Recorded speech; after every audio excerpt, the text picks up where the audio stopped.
விஜய் சேதுபதி பையனை பற்றி நான் பார்த்தேங்க. உடனே ஒன்று சொல்கிறேன், என்னோட எக்ஸ்பீரியன்ஸில் சொல்கிறேன்.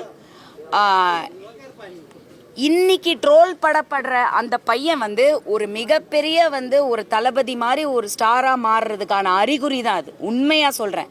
ஏன்னா நமக்கு என்ன டேலண்ட் இருக்குது. அந்த பையனை பார்த்தப்போ சூர்யா சேதுபதி எனக்கு விஜய் நாளைய தீர்ப்பு அந்த டைமில் இருந்த மாதிரி தான் எனக்கு தோணுச்சு. அப்படி தான் எனக்கு தோணுச்சு. விஜய் படம் தியேட்டரில் ரிலீஸ் ஆனப்போ நாங்களே ஒரு படத்துக்கு போயிருந்தோம். Vijay was also there. We went for some Coimbatore Mappillai something.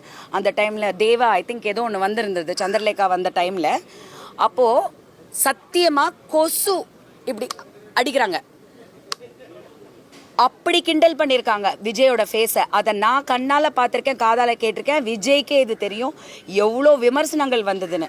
அதை தாண்டி ஓடி போராடி இன்னைக்கு ஒரு தளபதியாக, ஒரு வருங்கால ஒரு முதல்வராக பார்க்குற அளவுக்கு ஒரு கட்சிக்கே தலைவராக அவர் உட்காந்துருக்காருன்னா அதுதான் சினிமா, அதுதான் தமிழ்நாடு மக்கள். அன்பு வச்சுட்டாங்கன்னா அவங்க கைவிட மாட்டாங்க.